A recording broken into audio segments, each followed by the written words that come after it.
Agar aku mengerti kehendak-Mu.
Berilah daku pengertian ya Tuhan. Berilah daku pengertian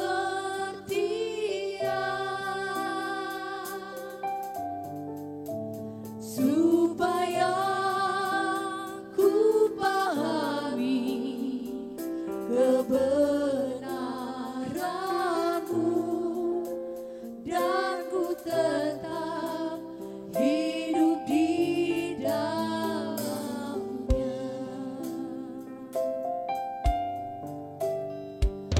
Roh Kudus, Roh kebenaran. Amin Tuhan. Berilah daku pengertian Supaya kami pahami supaya ku pahami kebenaran-Mu dan ku tetap hidup di dalamnya. firman-Mu ya Tuhan. Firman-Mu ya Tuhan menuntunku sempurna, terang bagi jalanku. Kami buka mata hati kami Tuhan. Ku buka hatiku, ku mendengar suara-Mu. Ku perlu firman-Mu sekarang. Saya mengundang kita semua bangkit berdiri. Roh Kudus, Roh kebenaran. Berilah kami pengertian ya Tuhan. Berilah Amin. Amin Tuhan daku Yesus. pengertian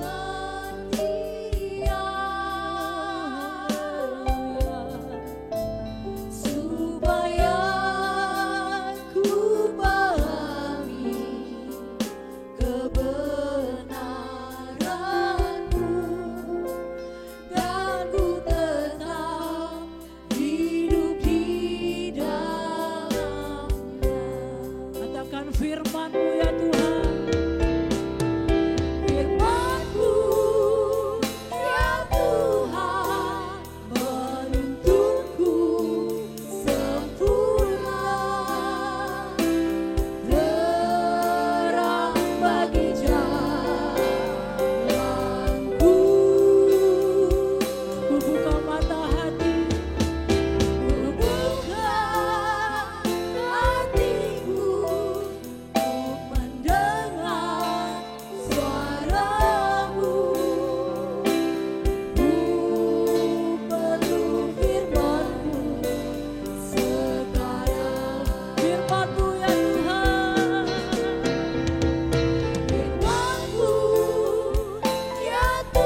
Segala puji dan syukur kepada Tuhan kita naikkan pada pagi hari ini. Kalau kita boleh bersama-sama kembali beribadah, menaikkan pujian kita kepada Tuhan, ini adalah suatu anugerah yang boleh kita terima hari lepas hari hingga pada pagi hari ini. Dan siapa yang boleh naik ke gunung Tuhan? Hanya orang-orang yang suci hatinya. Mari kita naikkan pujian ini bersama-sama Bapak Ibu semuanya.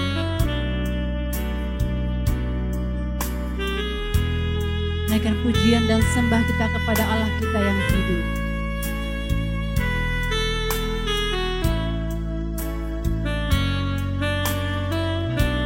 Sembah-sembah kami Tuhan bagi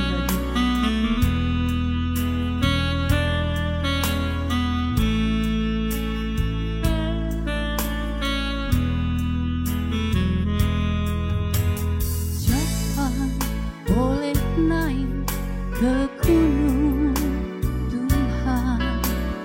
Siapa boleh datang menyembah Dia?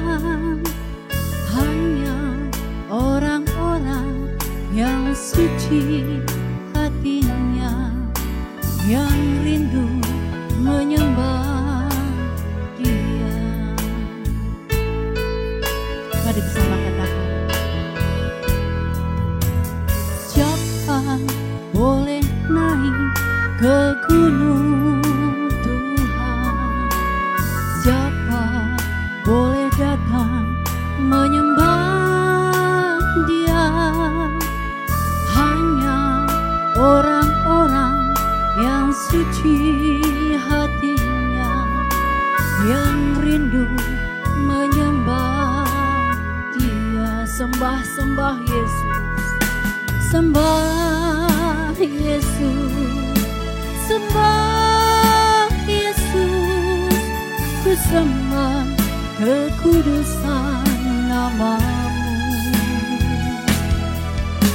Sembah Yesus, sembah Yesus. Ku angkat hatiku sembah Yesus. Mari katakan pujian ini kembali. Siapa boleh naik ke gunung Tuhan? Siapa boleh datang menyembah Dia? Hanya orang-orang yang suci hatinya, yang rindu menyembah Dia. Lagi katakan, siapa boleh naik? Siapa boleh naik ke gunung Tuhan? Siapa boleh datang menyembah Dia? Hanya orang-orang yang suci hatinya, yang rindu menyembah Dia. Sembah Yesus, sembah Yesus, sembah Yesus. Ku sembah kekudusan nama-Mu. Sembah Yesus, sembah Yesus. Ku angkat hatiku sembah Yesus, sembah Yesus, sembah Yesus, sembah Yesus. Ku sembah kekudusan nama-Mu. Sembah Yesus, sembah Yesus, sembah Yesus. Ku sembah kekudusan nama-Mu. Sembah Yesus, sembah Yesus. Ku angkat hatiku sembah Yesus. Ku angkat hatiku, ku angkat hatiku sembah Yesus. Kami angkat hati kami Tuhan. Ku angkat hatiku sembah Yesus.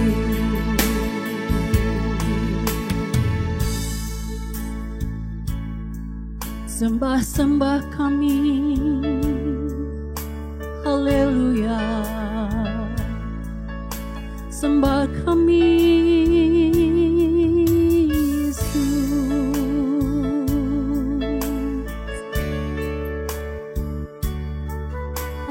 yang mulia, Allah yang kudus, haleluya.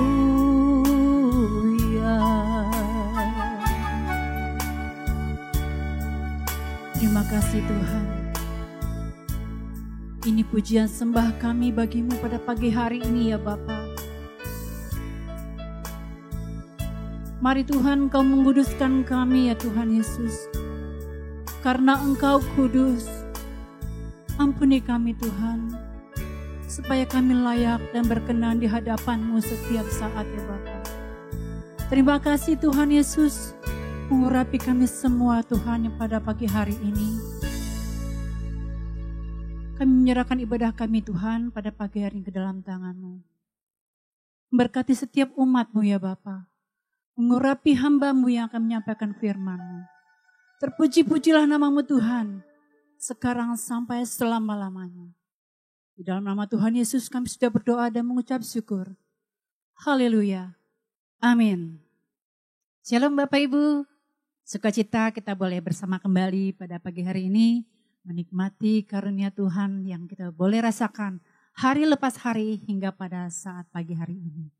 Dan ketika jalanku berkabut, ada tangan Tuhan yang selalu menjaga kita.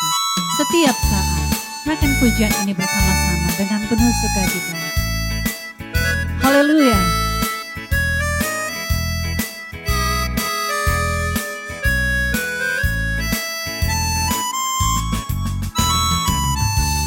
Mari naikkan syukur kita kepada Tuhan.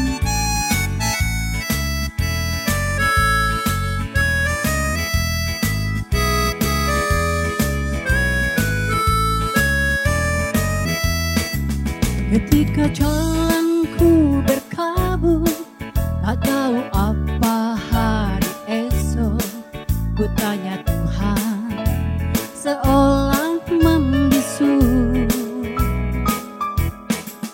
Lalu ku dengar suaranya, jangan takut, percaya saja, masa depanmu dalam tanganku.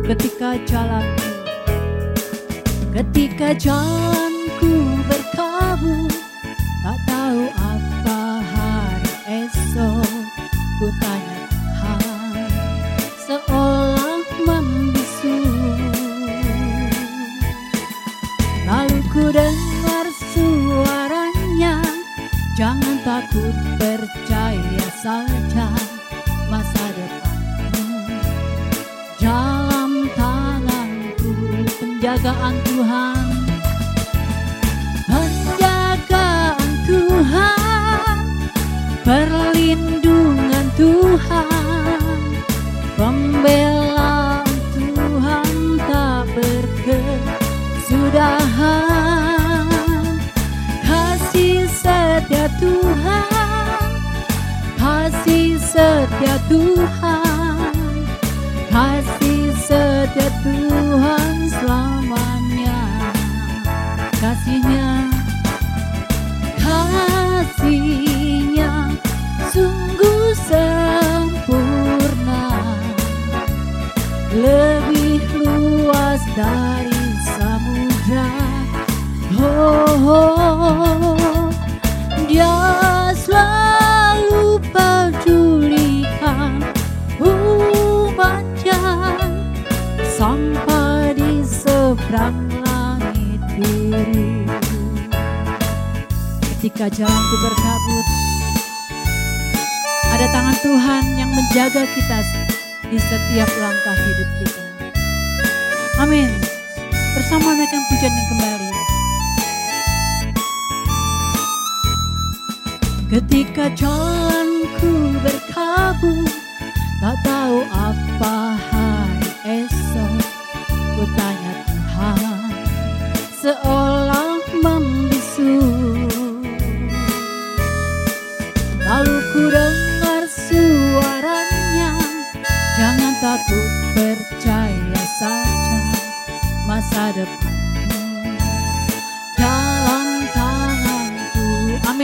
rasakan penjagaan Tuhan. Penjagaan Tuhan, perlindungan Tuhan, pembelaan Tuhan tak berkesudahan.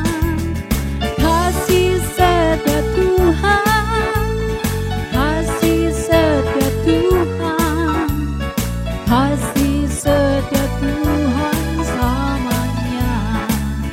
Kasihnya, kasihnya sungguh sempurna, lebih luas dari samudra.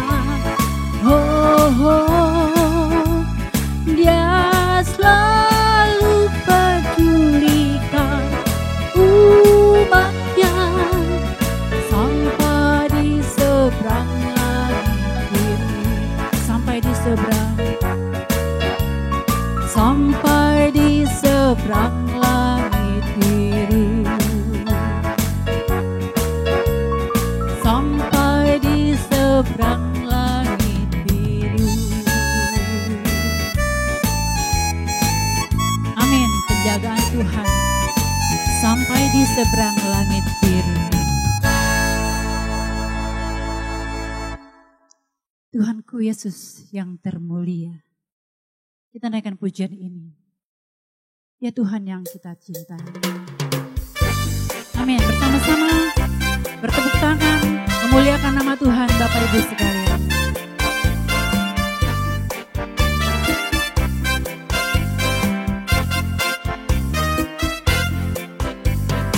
Tuhanku Yesus termulia,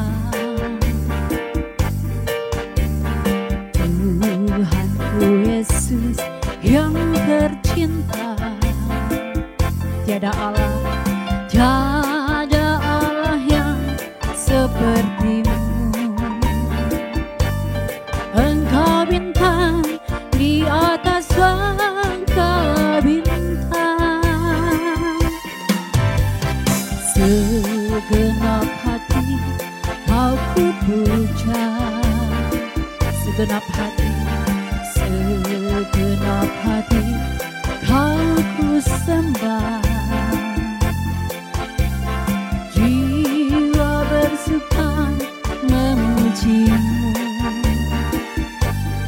Engkau besar, maha agung dan perkasa. Indah pelangi, tak seindah dirimu. Terang mentari, tak seterang cahayamu. Kilau dunia luruh di hadapanmu. Hanya Kau Yesus, harta abadi. Sungguh Kau Yesus, permataku.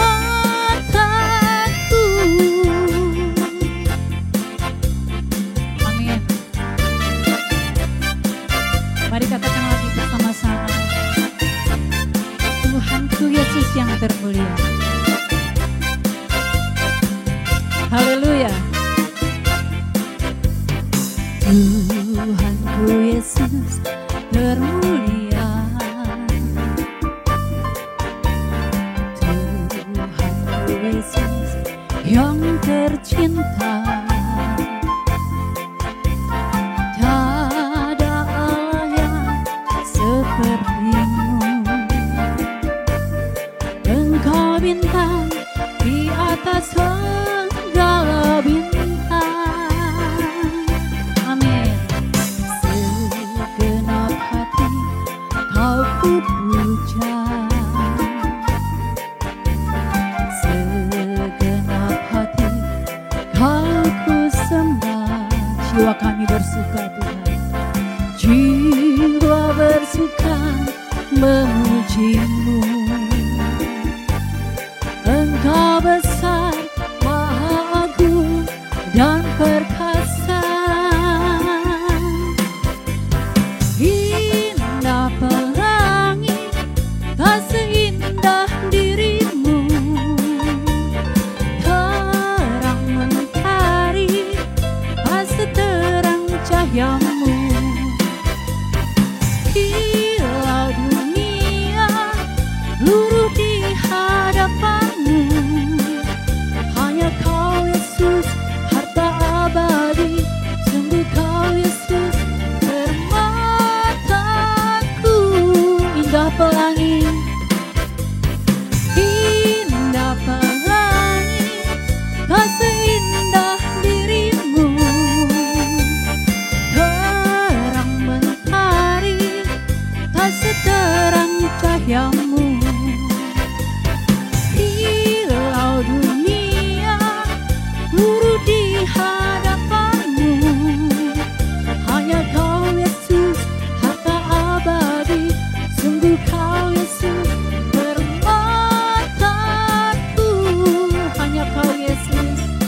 hanya Kau Yesus, harta abadi, sungguh Kau Yesus, permataku.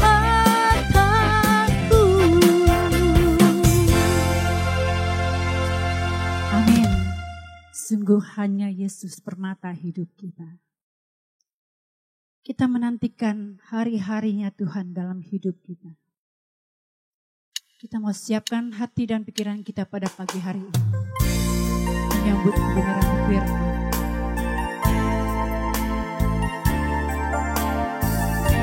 Mari katakan hanya harimu Tuhan.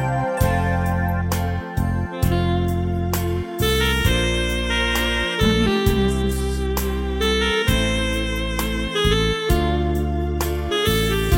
Hanya harimu Tuhan yang kami nantikan.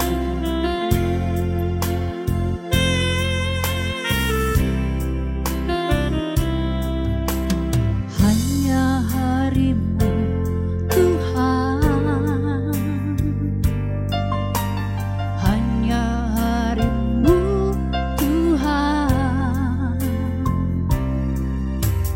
hanya harimu Tuhan, yang selalu ku nantikan.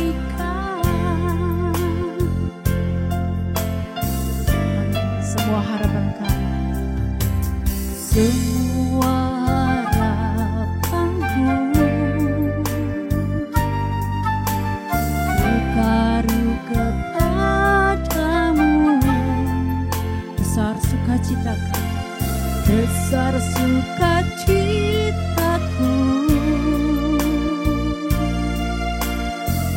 memandang wajahmu. Takkan ku harap lagi, takkan ku harap lagi bahagia dunia ini.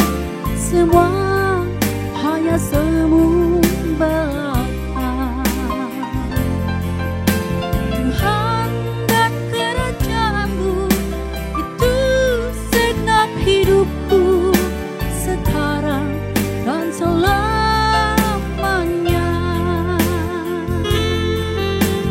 Hanya harimu Tuhan, hanya harimu Tuhan, hanya harimu Tuhan, hanya harimu Tuhan, yang selalu ku nantikan. Semua harapanku kami taruh kepadamu, ku taruh kepadamu.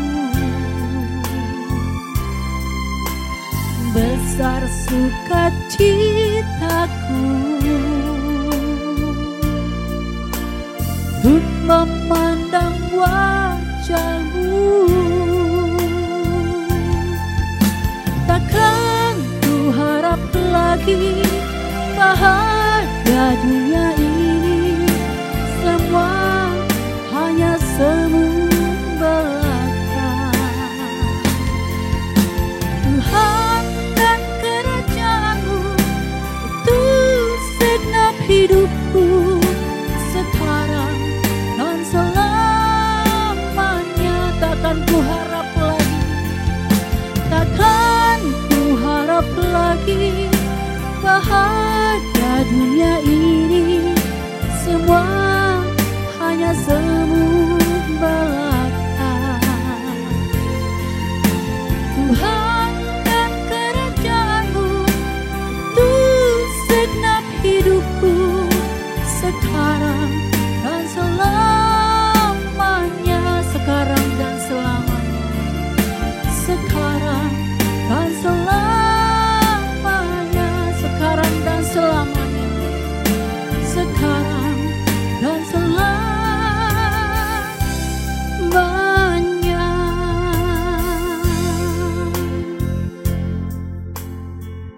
Kerinduan hati kami ya Tuhan, mengisi hari-hari kami dengan penantian kedatangan-Mu ya Bapa.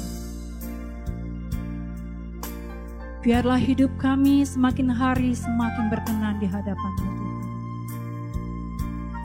Tuntun kami selalu Tuhan di jalan. Terima kasih Bapa, kami menyerahkan hamba-Mu yang akan menyampaikan firman-Mu pada pagi hari ini. Engkau urapi dengan kuasa Roh Kudus-Mu ya Yesus. Memberkati semua umat-Mu yang mendengarkan pada pagi hari ini. Terima kasih Tuhan, kami sambut kebenaran firman-Mu dengan mengucap syukur di dalam satu nama yang hidup. Nama yang berkuasa, Tuhan Yesus Kristus. Haleluya. Amin. Saya serahkan kepada hamba-Nya untuk menyampaikan firman Tuhan pada pagi hari ini. Shalom Bapak Ibu Saudara sekalian. Selamat pagi. Salam jumpa kembali dengan jemaat GSKI Perdatam dalam ibadah bersama ini secara online di rumah masing-masing. Saudara kekasih, pada kesempatan ini saya akan menyampaikan tema tubuh sebagai persembahan yang hidup. Saudara,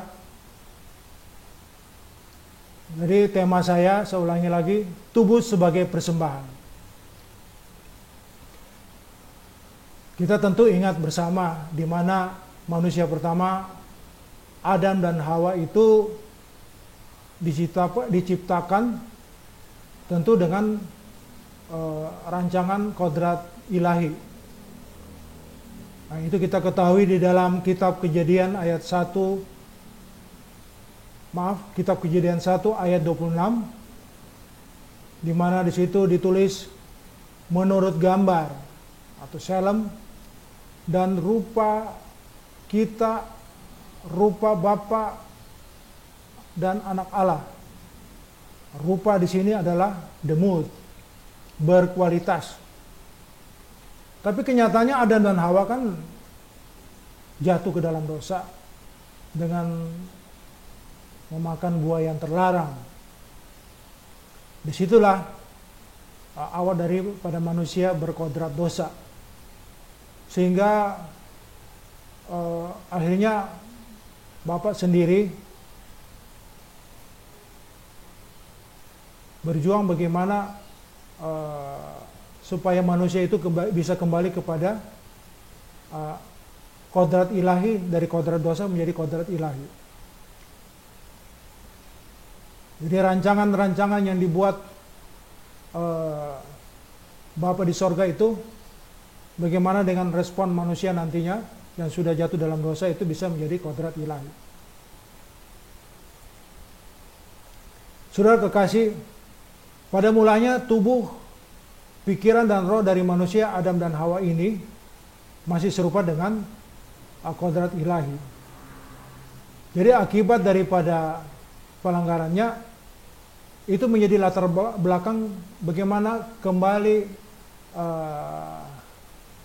Bapa merancang ya dengan kehendak bebas dari manusia untuk mau menjadi kodrat ilahi atau kodrat yang baru. Rancang kembali, redesign oleh Bapa, ya, kita dirancang ulang gitu. Ini tentu tidak sebulan, setahun, tapi bertahun-tahun ya proses rancangan ini, sehingga perubahan terjadi menjadi kodrat ilahi. Yang dirancangkan kembali ialah bagaimana perwujudan nyata dari perbuatan tubuh kita. Ya. Sebab manusia itu kan ada tubuh, jiwa dan roh. Tapi konkretnya bagaimana lewat tubuh ini nyata perbuatan. Yaitu bagaimana perbuatan kita itu untuk nantinya menghadap tahta pengadilan. Menghadapi tahta pengadilan sebelum berada di langit baru, bumi yang baru. Di Taurat dalam proses rancangan itu di dalam Yesaya 29 ayat 16 dikatakan, betapa kamu memutarbalikkan segala sesuatu. Apakah tanah liat dapat dianggap sama seperti tukang periuk? Sehingga apa yang dibuat dapat berkata tentang yang membuatnya, bukan dia yang membuat aku, dan apa yang dibentuk berkata tentang yang membentuknya. Artinya tanah liat ini sebagai yang dicipta, yang dibentuk, seperti bejana oleh tukang periuk, yaitu sang pencipta sendiri. Kemudian pada Yesaya 55 ayat 8 maupun 9, Yesaya 55 ayat 8 dan 9, sebab rancanganku bukanlah rancanganmu, dan jalanmu bukanlah jalanku. Demikianlah firman Tuhan. Jadi rancangan kita itu, manusia itu bukan rancangan Tuhan. Itu yang Tuhan kehendaki, biarlah rancangan dia yang terjadi.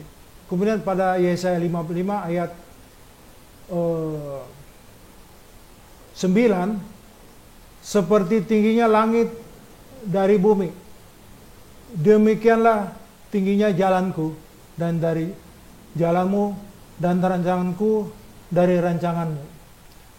Dari ayat 8 maupun 9 dari Yesaya 55 ini ada kerinduan dari Tuhan sendiri, Bapa di sorga, untuk merancang kita kembali seperti yang dia rindukan gitu. Ada pula di dalam Yeremia 18 ayat 4, apabila bejana yang sedang dibuatnya tanah liat di tangannya itu rusak. Iya. Jadi dalam proses pembuatan kembali kehidupan kita dirancang kembali, saudara kekasih, bisa saja terjadi kerusakan. Diharapkan baik, bahkan tapi kenyataannya rusak. Maka tukang periuk itu mengerjakannya kembali menjadi bejana yang lain menurut apa yang baik pada pemandangannya. Jadi baik menurut Tuhan, bukan baik menurut kita sebagai yang dicipta, sebagai bejana gitu. Dan itu menyakitkan, saudara kekasih. Kenapa menyakitkan? Karena tubuh, jiwa, roh kita sudah biasa dengan egonya kita, maunya kita, tetapi kita harus lepaskan itu ya, melakukan perubahan untuk seperti yang dia inginkan. Nah, ini berlanjut pada zaman perjanjian baru sampai kekinian.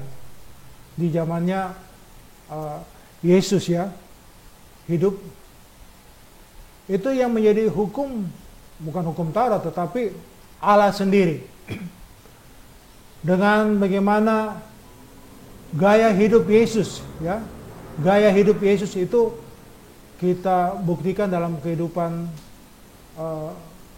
pribadi kita, dengan pasangan hidup kita, dalam keluarga kita. Saya nanti utamakan ini dalam keluarga, pasangan hidup kita. Jadi kembali lagi saya katakan bahwa manusia itu terdiri dari tubuh, jiwa dan roh. Nah ini yang persoalan tubuh ini. Mungkin secara pikiran, perasaan it's okay gitu, tetapi dalam prakteknya tubuh ini melakukan perbuatan yang menyimpang.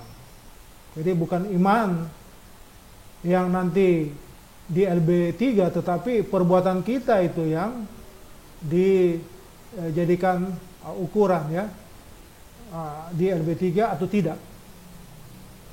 Jadi tema ini tubuh sebagai persembahan. Tubuh sebagai persembahan. Saya ajak Bapak Ibu membuka kitab Roma pasal 12, Roma pasal 12 ayat 1 dan 2. Ayat 1 yaitu, karena itu saudara-saudara, demi kemurahan Allah, aku menasihatkan kamu supaya kamu mempersembahkan tubuhmu sebagai persembahan yang hidup, yang kudus dan yang berkenan kepada Allah. Itu adalah ibadahmu yang sejati. Kemudian baca Roma 12 ayat 2. janganlah kamu menjadi serupa dengan dunia ini, tetapi berubahlah oleh pembaharuan budimu, ya, sehingga kamu dapat membedakan manakah kehendak Allah, apa yang baik, yang berkenan kepada Allah, dan yang sempurna. Pada Roma 12 ayat 1 ini ada kalimat mempersembahkan tubuh, ya tubuh kita ya, tubuh masing-masing pasangan hidup kita maupun keluarga kita sebagai apa? Mempertunjukkan, membuktikan ya, secara hidup ya, kudus, yang berkenan kepada Allah sebagai ibadah yang sejati.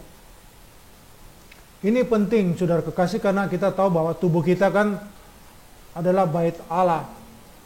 Bagaimana bait Allah ini kalau kita gunakan dengan penyimpangan-penyimpangan atau kesalahan-kesalahan, melukai ya pasangan hidup kita atau keluarga kita.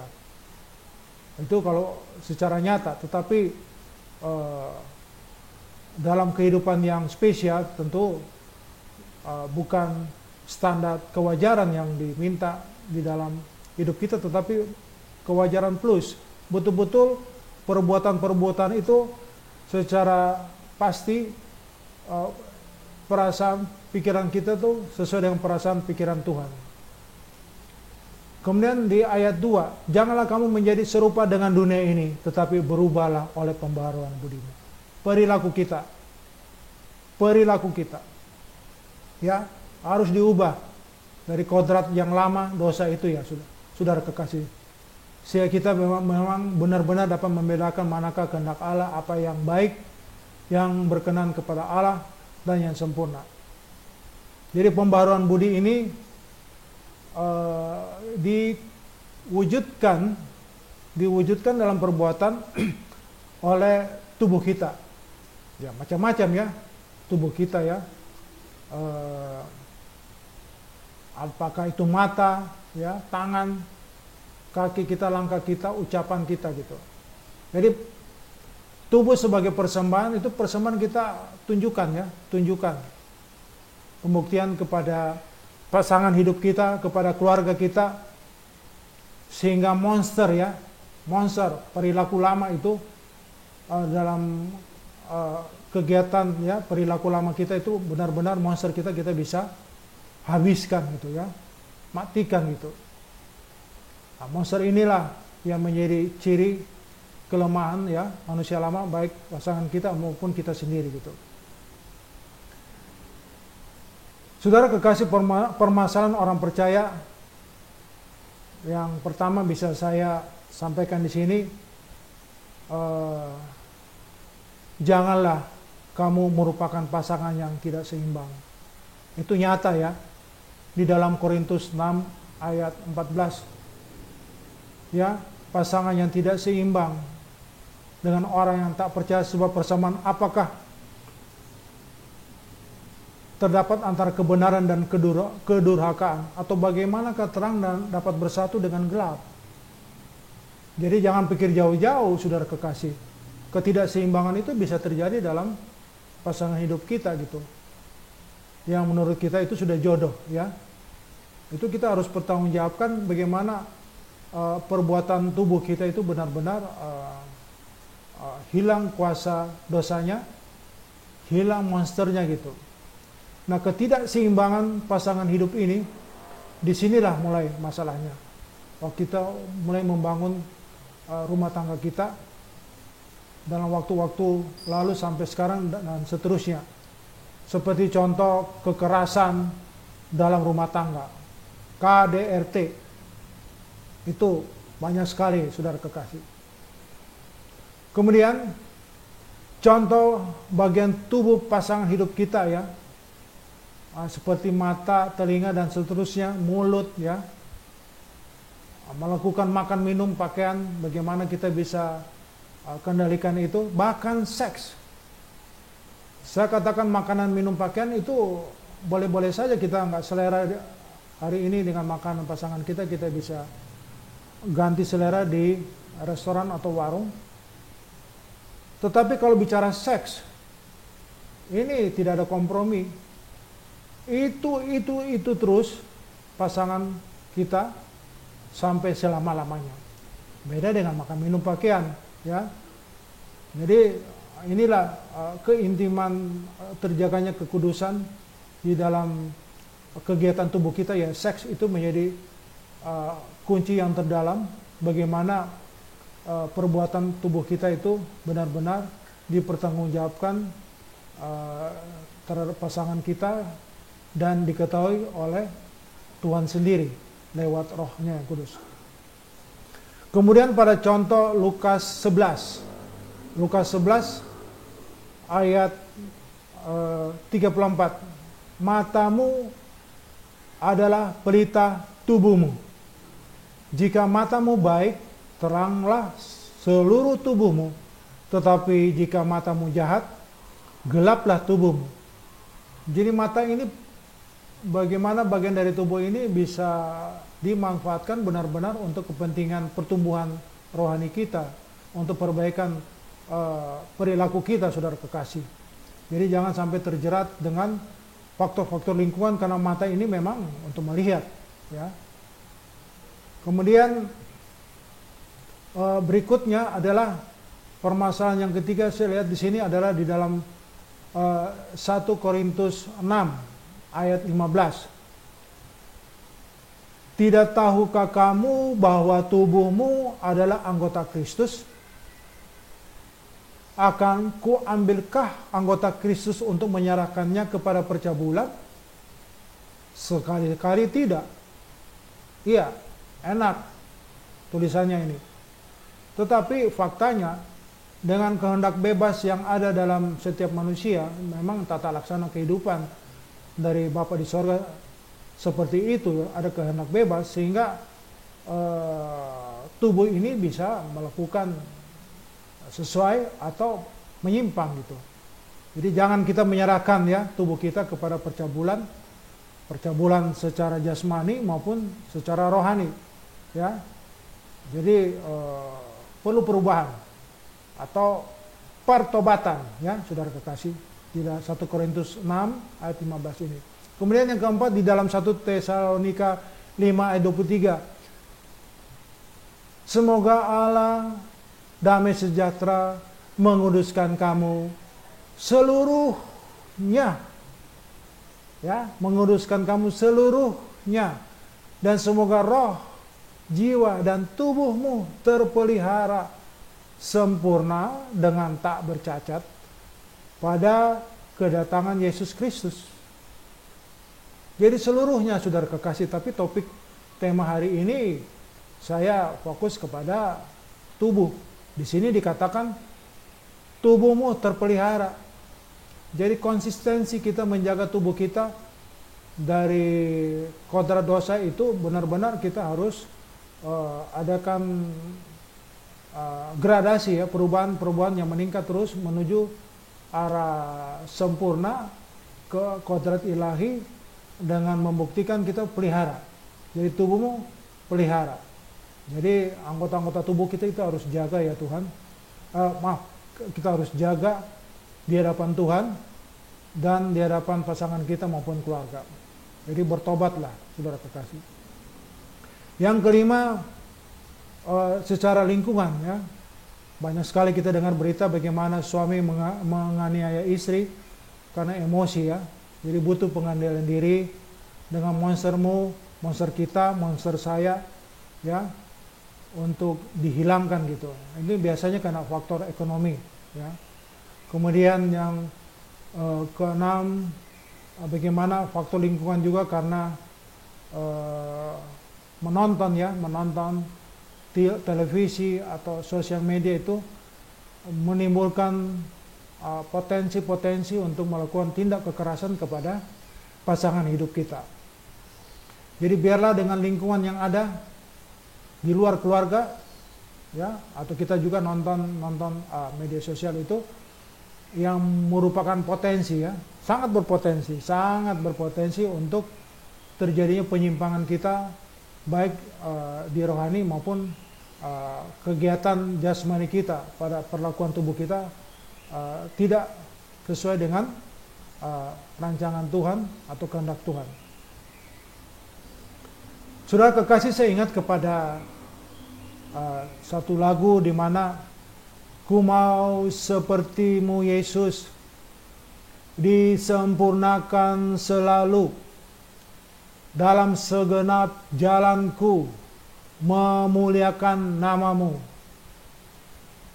Bayangkan saudara kekasih, mau seperti Yesus, disempurnakan selalu segenap jalan hidup kita, ya, di mana tubuh itu bagian daripada manusia itu sendiri harus membuktikan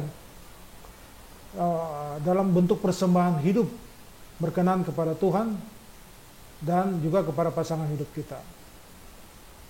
Saudara kekasih,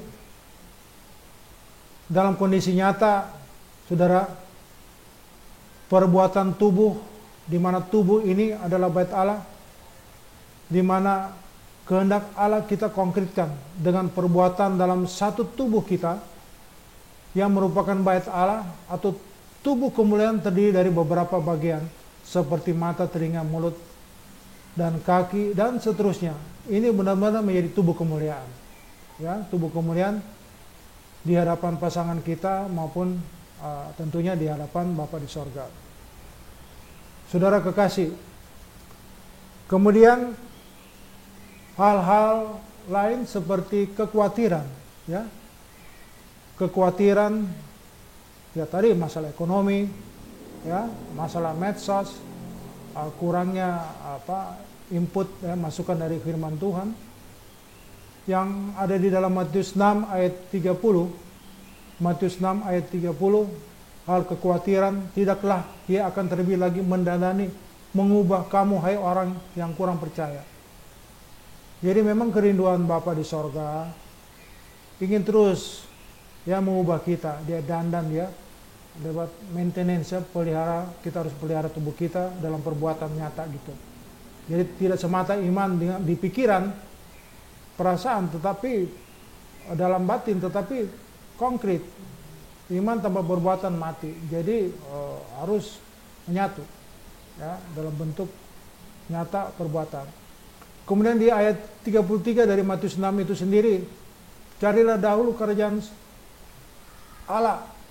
Berarti kita harus menghadirkan, ya, secara dimensi, secara iklim, suasana, kita hadirkan kerajaan Allah.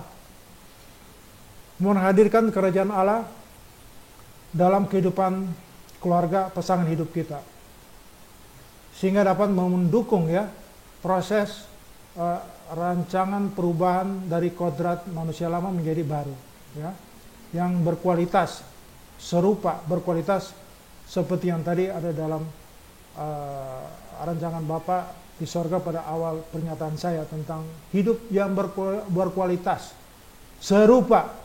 Jadi tidak cukup gambar, tetapi harus serupa, berkualitas. Dan ini harus tanggung jawab. Dalam tanggung jawab kita mengisi kehidupan ini, pasangan kita masing-masing harus bertanggung jawab untuk bagaimana membangun hidup berkualitas. Supaya hidup bersama kita berkualitas, tentu konkret dalam bentuk kerukunan. Ini ada satu proses transisi yang terjadi, saudara kekasih, menuju kepada kerukunan, karena ikatan satu roh, ya, kita satu roh, spirit dari Roh Kudus kepada pasangan hidup kita dan tengah-tengah keluarga kita. Kemudian di dalam Roma 12 ayat 3 dan 4 itu, di ayat 3-nya itu bagaimana pengendalian diri, ya, penguasaan diri penting, ya, kita harus bisa kendalikan diri. Walaupun pada ayat keempat di Roma 12 ayat 4, kondisi keunikan pasangan hidup kita itu berbeda dengan kita, ya, ya, dia dengan potensinya tertentu, kita tertentu, itu yang mungkin berbeda, ya, bukan mungkin tetapi pasti berbeda, sehingga berpotensi untuk terjadi perbedaan di dalam meresponi akan hidup bersama benar di hadapan Tuhan gitu. Jadi butuh pengendalian diri, bagaimana dari pasangan hidup kita bisa rela untuk menyatukan pikiran, perasaan, dan melakukan bukti-bukti perbuatan hidup mereka berpasangan nyata, hidup, berkenan kepada Tuhan. Saudara kekasih, tentu kita bertanya ya, saudara bertanya, saya juga bertanya, bagaimana sih caranya? Karena memang waktu upaya-upaya kita, kerinduan kita untuk itu ada juga turut serta dari Bapa di sorga. Dia akan mengerjakan kemauan kita, pekerjaan kita. Bayangkan ya, kemauan dan pekerjaan kita menurut kerelaannya. Jadi memang Tuhan juga ada di sini untuk merubah kita, peran Tuhan. Kita bisa baca di dalam Filipi 2 ayat 13. Filipi 2 ayat 13, karena Allah lah yang mengerjakan. Ya. Sepertinya memberi dorongan roh gitu di dalam kita, di dalam kamu, baik kemauanmu maupun pekerjaanmu menurut kerelaannya. Mu di sini itu kita, orang percaya.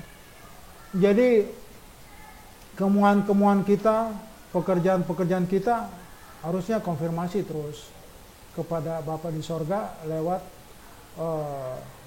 pekerjaan Roh Kudus ya dalam kehidupan kita masing-masing di keluarga. Saudara kekasih, dalam upaya dari kodrat dosa ke kodrat ilahi memang ada transisi. Semula tubuh kita yang dahulu bait atau rumah untuk melakukan kehendak nafsu kita sendiri, sekarang menjadi tempat di mana kehendak Allah dilaksanakan.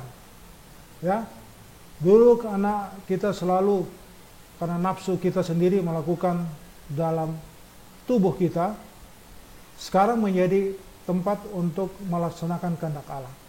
Dalam perjuangan untuk bisa mengalami perubahan dari tubuh yang menjadi bait kita sendiri, kemudian menjadi bait Allah, itu tidak mudah. Ya, berat saudara kekasih.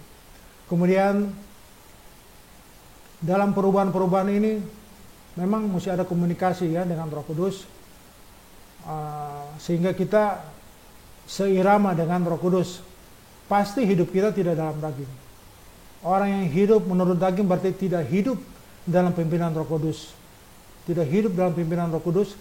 Dengan demikian ia tidak dapat disebut sebagai anak Allah. Jika seseorang ada dalam keinginan daging, maka segala sesuatu yang dilakukan bertentangan dengan pikiran, perasaan Roh Kudus.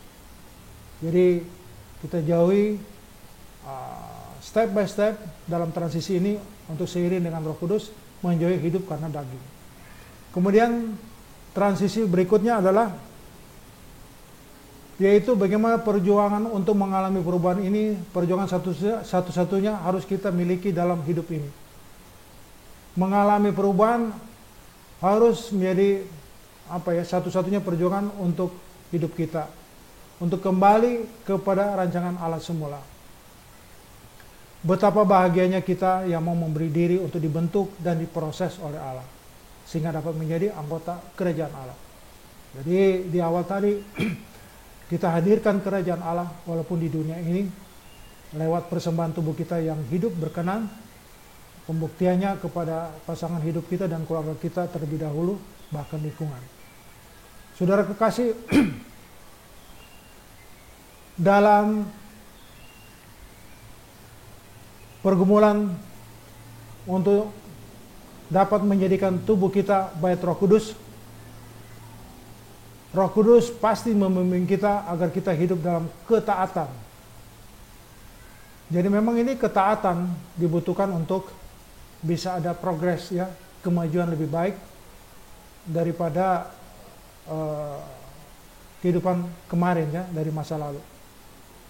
Agar hidup kita benar-benar bisa taat kepada Bapa di sorga, kita perlu penyangkalan diri, menundukkan diri ya dalam tuntunan Roh Kudus, melakukan kehendak Bapa. Itu dapat menyukakan hati Allah. Kemudian saudara kekasih, kita harus bayangkan bahwa di dalam 2 Korintus 5 ayat 10, ini ingat penting, 2 Korintus 5 ayat 10. Tolong diperhatikan 2 Korintus 5 ayat 10. Sebab kita semua harus menghadap tahta pengadilan Kristus, supaya setiap orang memperoleh apa yang patut diterimanya sesuai dengan yang dilakukannya dalam hidup ini, hidup sekarang ini, baik ataupun jahat. Yang dilakukan oleh kita itu perbuatan tubuh kita, saudara kekasih, yang mempersembahkan, menghadirkan dalam kehidupan sehari-hari kita, itu akan diadili. Jadi bukan diadili iman, tetapi saya baca ulang, sebab kita semua harus menghadap tahta pengadilan itu supaya setiap orang memperoleh apa yang patut diterima sesuai dengan yang dilakukannya. Berarti perbuatan ya dalam hidup ini baik ataupun jahat sebelum masuk ke LB3. Itu penting ya. Jadi nanti ada tahta pengadilan. Nah, di dalam tahta pengadilan itu kan proses untuk pembuktian dari Bapa Surga terhadap kita masing-masing. Saya ingin mengajak kita membuka di dalam Kisah Para Rasul 3 ayat 21 ya. Jadi seluruh waktu kita mengadakan proses perubahan hidup kita ini, seperti nyatanya sedang dinantikan oleh Tuhan atau Kristus di sorga. Nah, Kisah Rasul 3 ayat 21, Kristus itu harus tinggal di sorga sampai waktu pemulihan segala sesuatu. Waktu pemulihan berarti kita ini sedang dinantikan oleh Kristus di sorga. Ya, seperti yang difirmankan Allah dengan perantaraan nabi-nabinya yang kudus di zaman dahulu. Jadi nabi-nabi dahulu dan sekarang itu dalam proses penyampaian firman Allah, Kristus lagi nunggu apa kita dipulihkan atau tidak ya. Dipulihkan atau proses pertobatan, proses menundukkan diri ya. Proses pembaharuan, terus menerus pembaharuan ya. Karena itulah yang disebut oleh pemulihan di dalam Kisah Rasul 3 ayat 21. Kemudian saudara kekasih, waktu menantikan itu, saya ajak juga membaca di Matius 19. Matius 19 ayat 28. Upah mengikuti Yesus. Aku berkata kepadamu, sesungguhnya pada waktu penciptaan kembali, ya, yaitu di ayat 3 ya, apabila anak manusia bersemayam di tahta kemuliaannya, kamu yang telah mengikut aku akan duduk juga di atas 12 tahta untuk menghakimi kedua belas suku Israel. Hebat ya, luar biasa. Jadi sambil menantikan pemulihan kita, ya, di sini disampaikan dalam Matius 19 ayat 28, upah mengikuti Yesus, gaya hidupnya, ya. Ya memang ada dua penting di sini mengikuti Yesus, hidup sesuci-sucinya dan masuk dalam pelayanan demi kemuliaan Tuhan, pelayanan Tuhan. Nah, itu standar dari ikut Yesus, hidup suci sebersih-bersihnya ya. Dan kedua, memang harus masuk dalam pelayanan ya. Nah, itu karena itu mengikuti upah mengikuti Yesus di Matius 19 ayat 28. Jadi saudara kekasih, boleh kata dalam pemikiran pembahasan ini saudara kekasih, tubuh kita ya, karena kita tahu manusia lama kita telah turut disalibkan supaya tubuh dosa kita hilang kuasanya, agar jangan kita menghambakan diri lagi kepada dosa. Jadi jangan kita mental block sudah, oh ini nggak mungkin, mohon pertolongan Roh Kudus sehingga tubuh dosa kita ya bisa hilang kuasanya seperti yang ada di dalam Roma 6 ayat 6. Jadi kita persembahkan tubuh ini sebagai persembahan hidup kita yang berkenan kepada Tuhan. Kemudian saudara kekasih, kita senantiasa membawa kematian Yesus di dalam tubuh kita semua umat manusia, supaya kehidupan Yesus menjadi nyata di dalam tubuh kita ya. Ini penting saudara kekasih. Kemudian membawa kematian tubuh kita seperti kematian Yesus, ya. Jadi saya ulang, kami senantiasa membawa kematian Yesus di dalam tubuh kami. Jadi kita kenakan, ya, kita ikuti gitu, supaya kehidupan Yesus, supaya hidup Yesus menjadi nyata, terpancar di dalam tubuh kami terhadap pasangan hidup kita, keluarga kita maupun lingkungan. Itu ada di dalam 2 Korintus 4 ayat 10. Jadi akhirnya saudara kekasih, pada pembahasan tubuh sebagai persembahan di Roma 12 ayat 1 dan 2 adalah rancangan dan jalan Allah tidak sama dengan rancangan manusia biasa. Tetapi hati, pikiran manusia dan kehendak dapat dibaharui dan dapat diubah dengan mencari Dia, lalu pikiran dan jalan kita oleh tindakan tubuh akan mulai selaras dengan jalannya. Jadi kuncinya tindakan tubuh, perbuatan kita, ya, sebersih-bersihnya hasilnya, ya. Kemudian kita juga lakukan aktivitas untuk pelayanan Tuhan sehingga selaras dengan jalannya. Ini penting saudara kekasih. Jadi perlu perubahan. Bagaimana untuk merubah? Bisa melakukan pengendalian diri, ya. Ini berat, tapi mohon Roh Kudus untuk menuntun kita semua. Kemudian keinginan kita yang terbesar seharusnya hidup selaras dengan kehendak Tuhan, sehingga segala sesuatu yang kita lakukan, terutama perlakuan tubuh ini, dapat menyenangkan Allah yang kita layani, ya, dengan menanggapi, meresponi pimpinan Roh Kudus demi nasib kita bersama di kekekalan. Jadi semua yang saya sampaikan ini untuk atau demi nasib kita bersama di kekekalan. Itulah penyampaian firman Tuhan, tubuh sebagai persembahan dan hidup demi saudara kekasih, nasib kita bersama di kekekalan. Demikian firman Tuhan.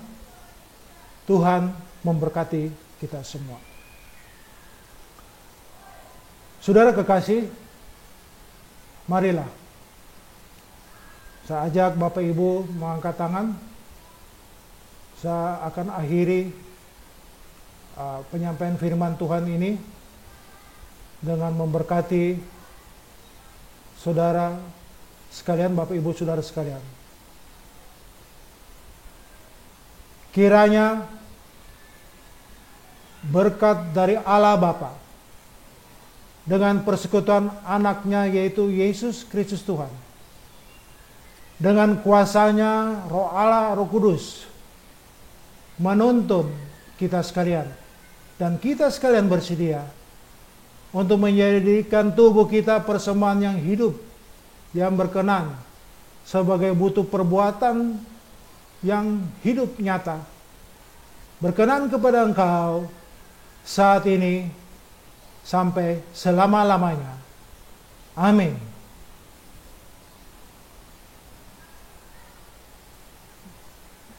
Demikian firman Tuhan. Tuhan memberkati kita semua.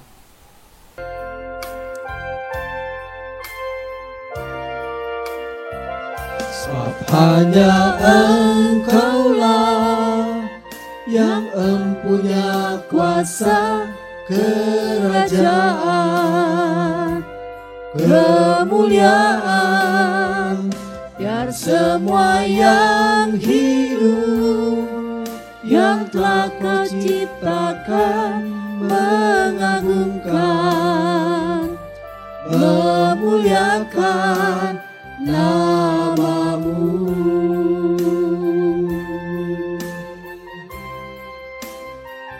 Sebab hanya Engkaulah yang empunya kuasa kerajaan, kemuliaan, ya semua yang hidup, yang telah kau ciptakan, mengagungkan, memuliakan namamu, mengagungkan, memuliakan namamu, memuliakan namamu, mengagungkan, memuliakan namamu.